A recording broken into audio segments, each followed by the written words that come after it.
thank you once again for joining me in this study through the book of Genesis. I'm Randy Duncan, and we are now only 3 chapters away from completing our study. In the last episode, we saw Joseph inform Pharaoh that his family had arrived in Egypt and requested permission for them to settle in the land of Goshen. Pharaoh grants their request and even appoints some of Joseph's brothers as officers of his livestock. And so Jacob and his family prosper despite the severe famine. And now Jacob, nearing the end of his life, requests to be buried alongside his fathers in the land of Canaan, and Joseph promises to fulfill his request. Which brings us now to chapter 48, which has 2 main themes. First, the adoption of Joseph's 2 sons by Jacob, and then the elevation in status of the younger Ephraim over the older Manasseh. And so with those quick words of introduction, we begin with the first 7 verses, which read, "After this, Joseph was told, 'Behold, your father is ill.' So he took with him his 2 sons, Manasseh and Ephraim. And it was told to Jacob, 'Your son Joseph has come to you.'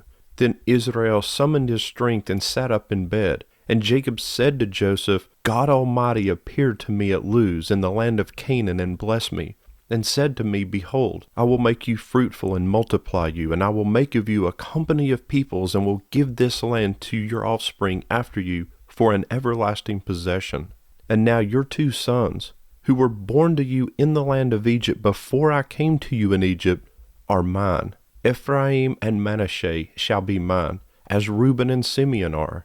And the children that you fathered after them shall be yours. They shall be called by the name of their brothers in their inheritance. As for me, when I came from Padan, to my sorrow, Rachel died in the land of Canaan on the way, when there was still some distance to go to Ephrath. And I buried her there on the way to Ephrath, that is, Bethlehem." Now, that was a little longer section than we normally read at once, but there's really no other good breaking point that makes sense.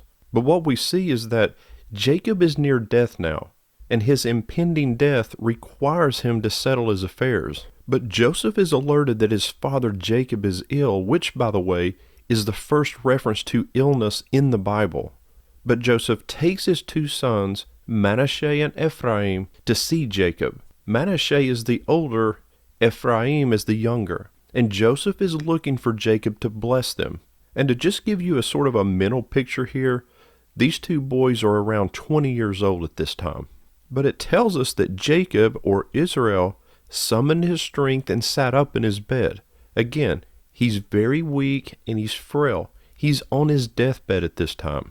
Jacob, whose spirit had died when he heard of Joseph's death, revived it once again upon hearing that he was still alive, and now he rallies his strength here one more time. He renews his strength in order to impart the blessing on Joseph's sons, and so he manages to set up in his bed.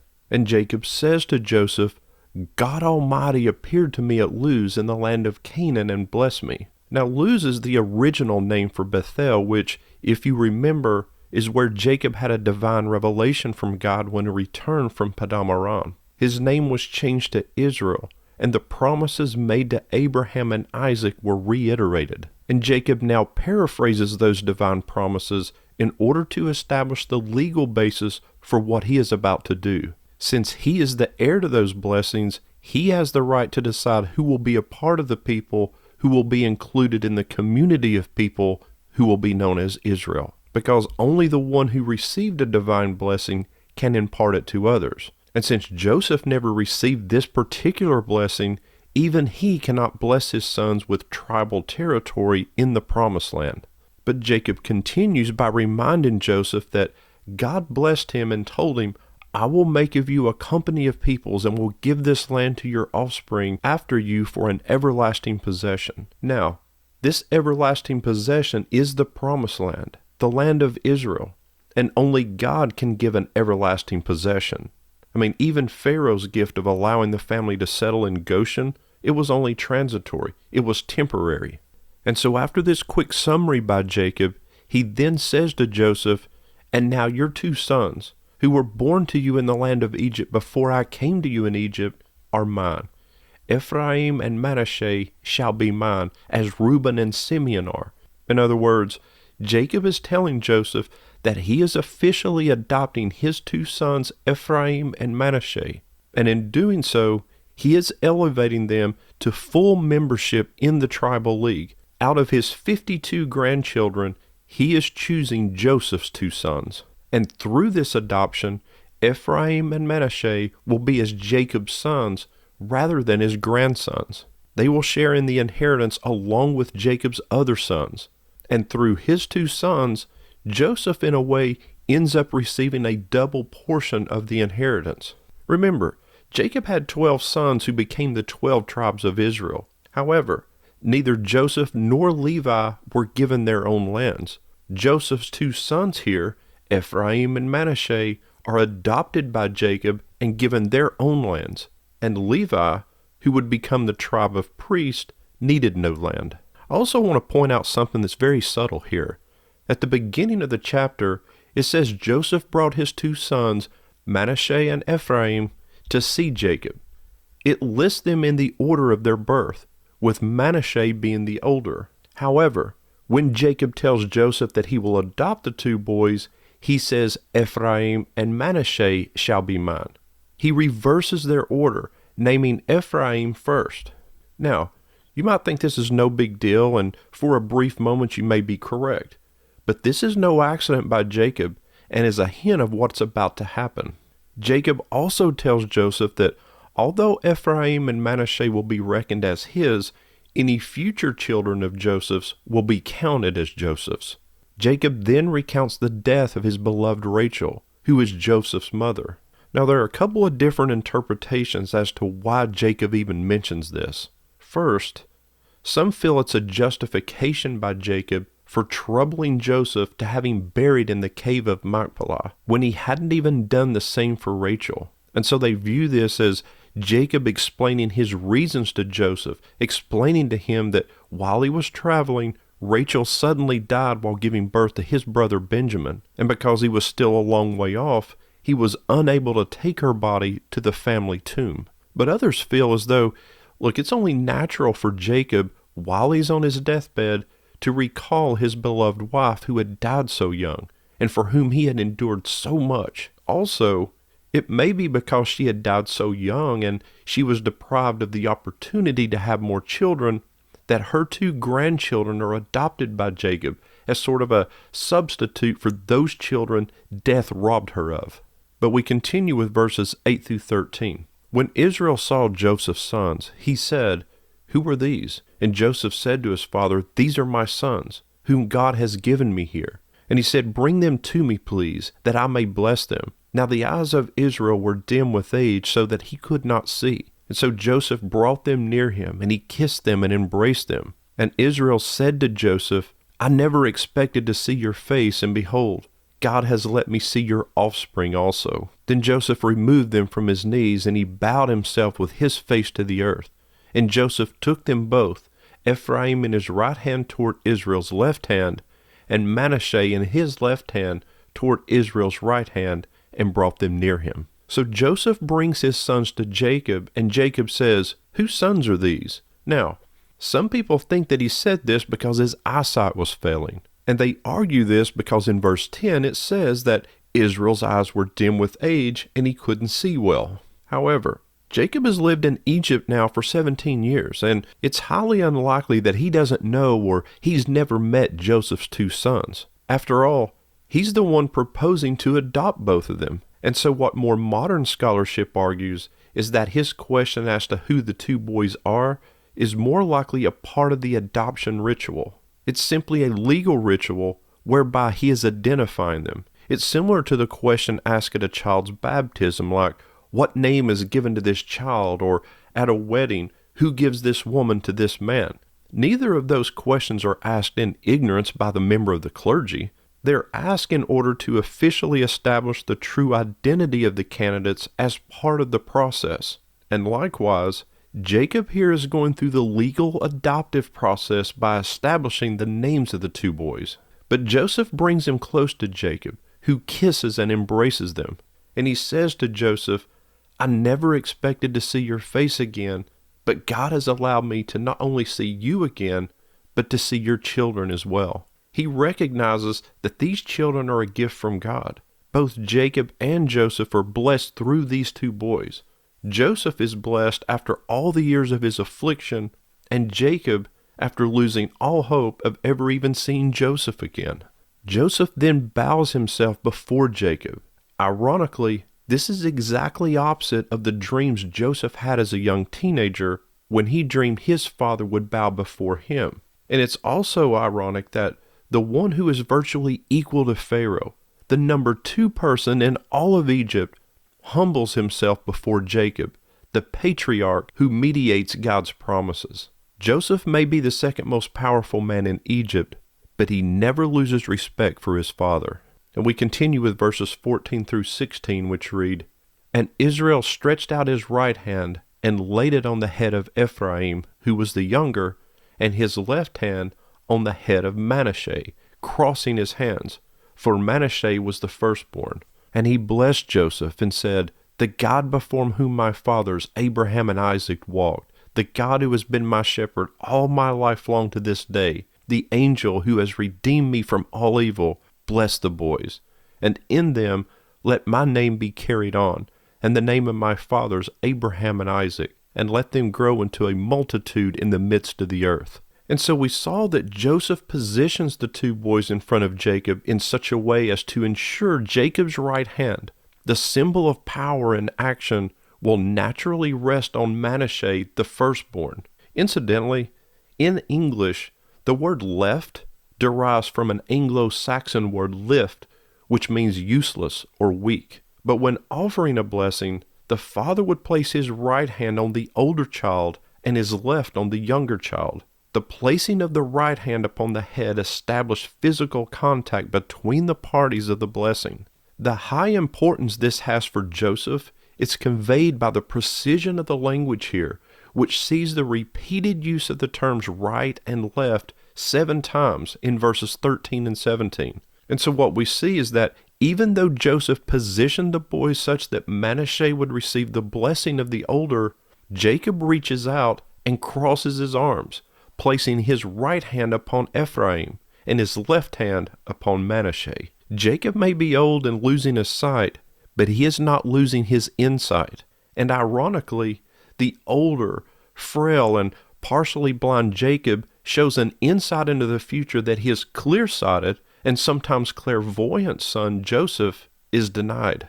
But even though we know he is blessing Joseph's 2 sons, the text here reads that he blessed Joseph. Now, some translations actually read that he blessed them, and others translate it as he blessed the sons of Joseph. Other commentaries explain that the father is the recipient of the blessing vicariously through the blessings bestowed upon the children. But regardless, the important point in this scene is that Jacob chooses the younger brother over the older brother with the greater blessing. And in blessing them, Jacob blesses them as his father Isaac had blessed him.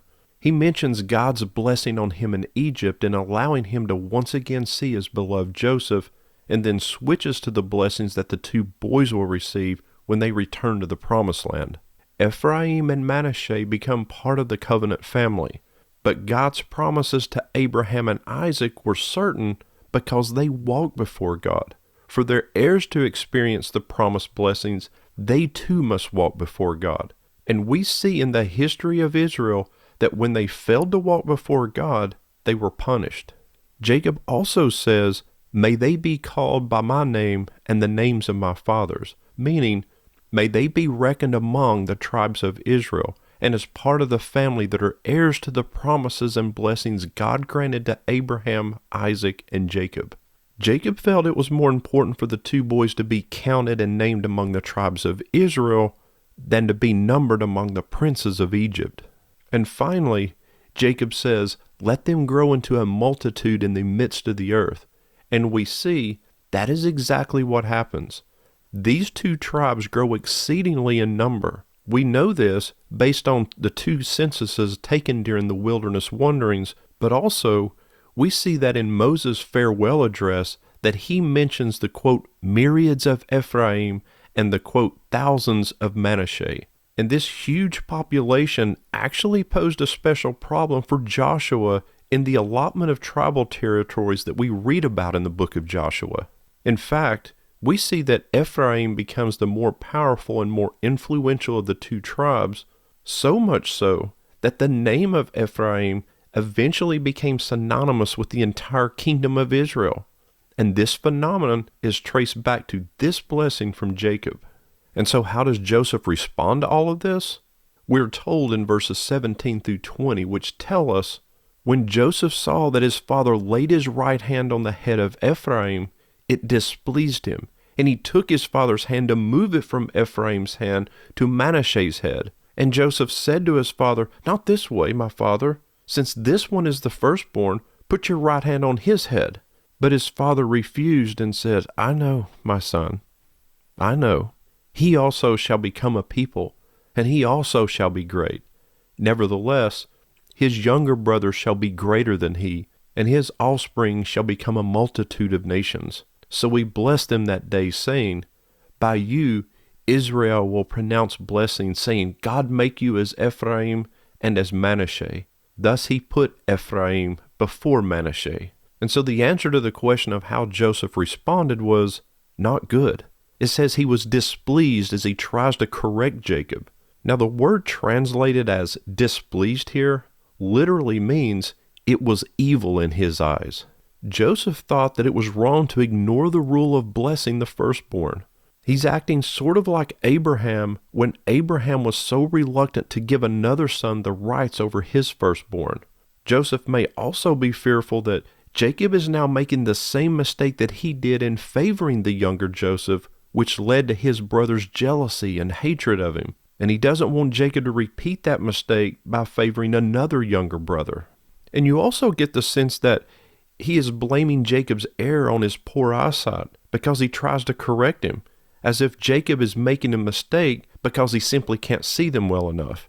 And it's ironic because if you remember many years before, Jacob had exploited his father Isaac's poor eyesight in stealing Esau's blessing. And so Joseph wants him to correct his error, but Jacob refuses. The aged patriarch, empowered by God, is right now more powerful than the ruler of Egypt. And Jacob simply responds to Joseph by saying, "I know, son, I know."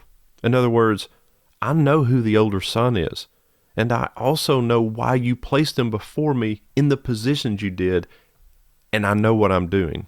Jacob's eyesight may be failing, but he still knows exactly what he's doing. There's no fooling Jacob. He wasn't named the deceiver for nothing. Ironically, Isaac was basically blind and blessed Jacob without knowing it.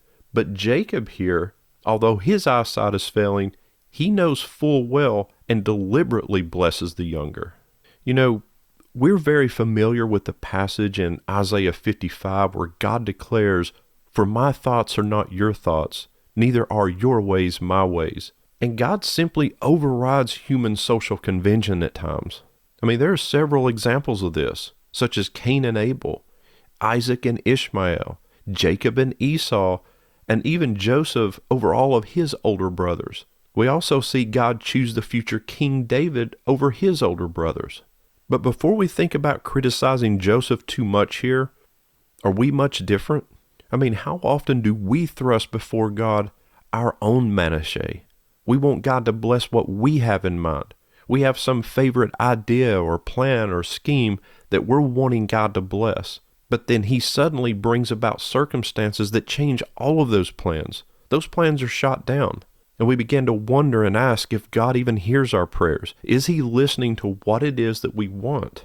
Like Joseph, we always have some plan, a Manasseh, that we want God to bless. And God is constantly changing our plan and putting before us some Ephraim and blessing it. And also like Joseph, when things don't turn out like we planned, we don't like it. We are displeased. And like Joseph, we cry out, "Not so, my father. Not this one. Not like this. Not this course. Not this way. Not this place." And sometimes it takes many years to realize how much God loves us, how much better his plan was, and that he didn't give us exactly what we asked for. And then you look back and thank God that he didn't. And you're glad that his ways are not your ways. And sometimes we learn that what we need most in life is often found in the places where we least want to look. But so with that, Jacob blessed Ephraim and Manasseh, and we finish the chapter with the last 2 verses which read, "Then Israel said to Joseph, Behold, I am about to die, but God will be with you and will bring you again to the land of your fathers. Moreover, I have given to you, rather than to your brothers, one mountain slope that I took from the hand of the Amorites with my sword and with my bow." And so we see that Jacob is about to die, and we'll actually read about his death in the next chapter. But he reassures Joseph that God will be with him. Jacob also tells him that he has given to him, rather than to his brothers, a mountain slope that he took from the Amorites. Now he says that he took it with his sword and his bow. It's possible that there was some later conflict between Jacob and the Amorites that we're not aware of, but more likely, Jacob is taking responsibility for what his sons did in the city. But in short, what's most likely happening here is that Jacob is giving Joseph a double portion of land, thus elevating him to the status of the firstborn. The reason many commentators believe this is because the phrase used in the Hebrew contains the word Shechem, which is an allusion to the city of Shechem.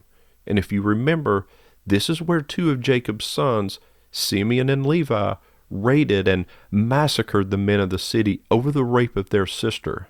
And we see that eventually Shechem would become the most important city in the northern kingdom of Israel, and also is where Joseph would later be buried. But in closing out this chapter, I'll leave you with this thought. Just as we see with Jacob and the other patriarchs, there is no better blessing you can leave to your family or your children than the example of your relationship with and your trust in God, to teach them of God, encourage them to seek God early, and to trust Him through their lives. The best family heirloom is the knowledge of God, because in the end, that's all that truly matters. All the material possessions or money that you can leave behind will come to an end, but God is eternal. Your soul is eternal, and God does not look at your net worth. God doesn't judge you as the world does. God looks upon your heart. And as Christ taught us, do not lay up for yourselves treasures on earth where moth and rust destroy and where thieves break in and steal, but lay up for yourselves treasures in heaven where neither moth nor rust destroys and where thieves do not break in and steal. For where your treasure is, there your heart will be also.